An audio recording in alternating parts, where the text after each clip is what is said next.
اور پھر دوسری طرف یہ ہے کہ نبی صلی اللہ علیہ وسلم بھی اللہ سبحانہ تعالیٰ کے پاس جا کر بار بار عرض کرتے ہیں، اور اللہ سبحانہ تعالیٰ اپنے بندوں پر اس قدر مہربان ہے کہ 5 کرنے کے باوجود اجر 50 ہی کا رکھا.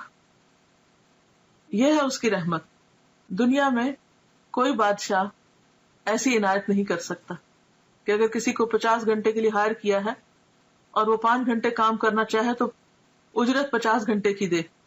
اس کے علاوہ چند اور مشاہدات دیگر کتب میں مذکور ہیں. سورۃ البقرہ کی آخری 2 آیات بھی عرش کے خزانے سے عطا کی گئیں، یعنی اسی موقع پر جب نمازوں کا حکم دیا گیا. نہر کوثر اور جنت کا مشاہدہ.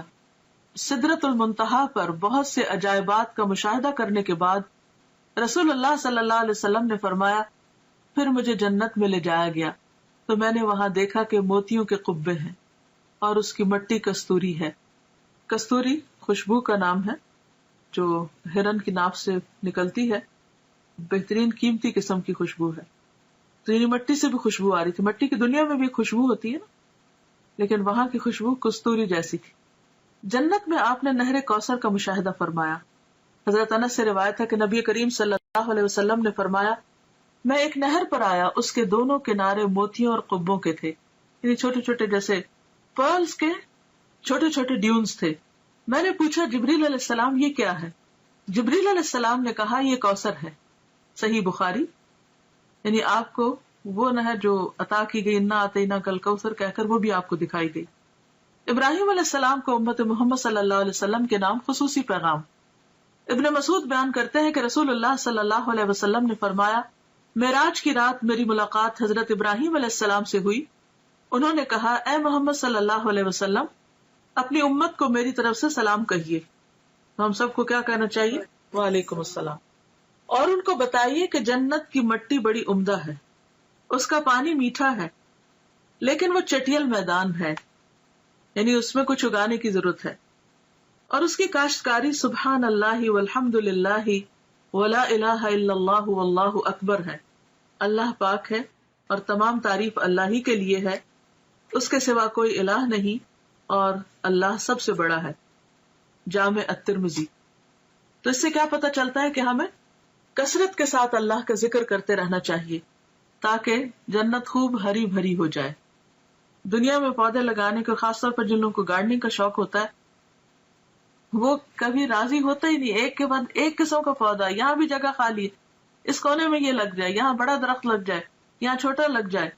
تو یہ امیجن کیا کریں، دنیا کے آج کل تو ویسے بھی سمر ہے اور ہر طرف پھل پھول لگے ہوئے ہیں، تو اسے دیکھ کر ہمیشہ جنت کا سوچا کریں کہ کتنی گرینری چاہیے، کیسا باغ چاہیے. پھر آپ دیکھ لیجئے کہ کتنا ذکر کرنا ہے.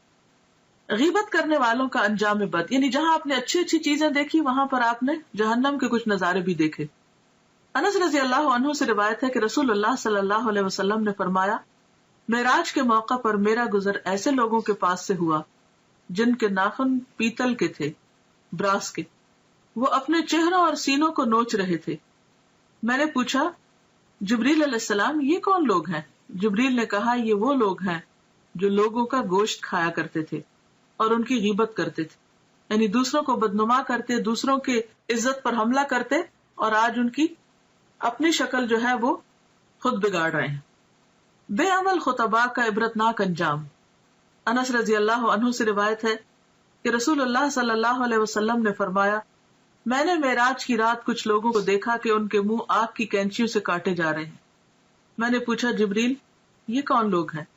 جبریل نے کہا، یہ آپ کی امت کے وہ خطیب ہیں، سپیکرز ہیں، جو لوگوں کو تو بھلائیوں کا حکم دیتے ہیں اور خود ان پر عمل نہیں کرتے، حالانکہ وہ کتاب بھی پڑھتے ہیں بس وہ نہیں سمجھتے. یہ شرح السنہ کی روایت ہے. یعنی دوسروں کو نصیحت اور خود میاں فضیحت، اوروں کو نیکی کا حکم دینا اور خود اس پر عمل نہ کرنا، یہ بھی ایک بہت سیریس میٹر ہے. جب ہم کسی کو بھی کچھ کہنے جا رہے ہوں تو اپنے آپ کو بھی ضرور ساتھ ساتھ شامل کر لیں. بیان اسراء اور معراج پر اہل مکہ کا رد عمل. اسی رات نبی کریم صلی اللہ علیہ وسلم واپس مکہ تشریف لائے. مولانا ظفر علی خان نے کیا خوب کہا ہے، زنجیر بھی ہلتی رہی، بستر بھی رہا گرم، ایک پل میں سر عرش گئے آئے محمد صلی اللہ علیہ وسلم.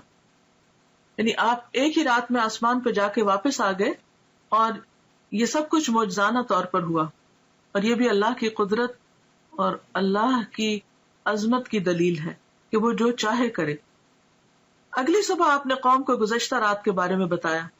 صحیح مسلم ہے کہ اللہ کے رسول صلی اللہ علیہ وسلم نے فرمایا، معراج کا یہ واقعہ جب میں نے مشرکین مکہ کو سنایا تو انہوں نے اس کی تردید اور تکذیب کی۔ کسی نے تالیاں بجائیں، کسی نے تعجب اور انکار کے ساتھ ہاتھ اپنے سر پہ رکھ لیا۔ کچھ لوگ ابو بکر کے پاس گئے اور انہیں اس کی خبر دی۔ وہ ایک پیکر صدق و ایمان تھے، کہنے لگے اگر یہ بات آپ صلی اللہ علیہ وسلم نے فرمائی ہے تو سچ فرمائی ہے۔ لوگوں نے کہا آپ بھی ان کی تصدیق کرتے ہیں؟ آپ نے جواب دیا میں تو اس سے بھی بڑی بات پر آپ کی تصدیق کرتا ہوں۔ آسمان سے صبح و شام جو خبر آتی ہے میں اس میں بھی آپ کو سچا مانتا ہوں۔ اسی پر ان کا لقب صدیق ٹھہرا۔ اب دیکھیں کہ جہاں یہ اتنا بڑا اعزاز تھا اور آپ نے اتنا کچھ دیکھا، وہاں اس کا ذکر اتنی شدید مخالفت اور لوگوں کے اندر شکوک و شبہات کا ذریعہ بن گیا، گویا ان کا ایک امتحان تھا۔ اور اس موقع پر جو حقیقی معنی میں ایمان لانے والے تھے، جن کے رہنما ابو بکر صدیق ہیں، انہوں نے اپنے عمل سے آپ صلی اللہ علیہ وسلم کی اس فعل کی تصدیق کی اور صدیق کا لقب پایا۔ حقیقی ایمان وہی ہے جو ہر طرح کے شک و شبہ سے بالا ہو۔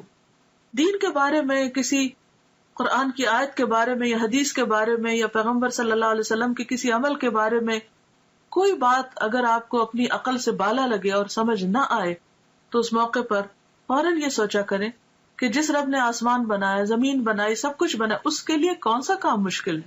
تو شک کی کوئی گنجائش رہتی نہیں۔ شکوک و شبہات جو ہے یہ منافقت کو جنم دیتے ہیں، اور جب شک آنے لگے تو یہ آیت بھی پڑھا کرے افی اللہ شک فاطر السماوات والارض، افی اللہ شک، کیا اللہ کے بارے میں شک جس نے آسمان و زمین کو پھاڑا، یعنی یہ اکٹھے تھے پھر ان کو الگ الگ کیا، یعنی جس نے اتنا بڑا کام کیا، کیا اس کی ذات میں یا اس کے احکامات میں یا اس کے کسی بھی کارنامے میں یا قدرت میں شک کیا جا سکتا ہے؟ ہرگز بھی نہیں۔ اظہار ثانی اور بے یقینی کے جذبات سے مغلوب کفار نے آپ کا امتحان لینے کی ٹھانی۔ بات یہ ہے کہ ہر نعمت کے ساتھ ایک آزمائش ہوتی۔ پوچھا کہ بیت المقدس کیسا ہے اور اس کی علامتیں کیا ہیں؟ صحیح مسلم میں آپ کو ارشاد نقل ہے کہ اللہ تعالیٰ نے بیت المقدس میرے سامنے ظاہر فرما دیا، اور جو باتیں اور نشانیاں مشرکین دریافت کرتے میں دیکھ دیکھ کر بتاتا جاتا، آپ کو کچھ بھی نہیں بھولا۔ یوں آپ کی تردید اور تکذیب کا جو جذبہ لیا ہے اس کی یکسر نفی ہو گئی، لیکن نہ ماننے والے پھر بھی نہ مانے۔ یہی کہہ سکے کہ جہاں تک اوصاف کا تعلق ہے تو آپ نے بالکل ٹھیک ٹھیک بیان کیے ہیں۔ آپ نے کچھ اور باتیں بھی بتائیں اور بعد میں آنے والے قافلوں سے ان کی تصدیق ہو گئی۔ اس طرح زبانیں بند ہو گئیں، مگر دل یہی سوچتے رہے کہ یہ کیسے ہو سکتا ہے۔ اب بھی بہت سے لوگ یہی سوچتے ہیں کہ یہ کیسے ہو سکتا ہے، حالانکہ اللہ تعالیٰ تو ہر چیز پہ قادر ہے، اور جب وہ کسی بات کا ارادہ کر لیتا ہے تو اسے صرف کن ہو جا کہنے کی ضرورت ہوتی ہے۔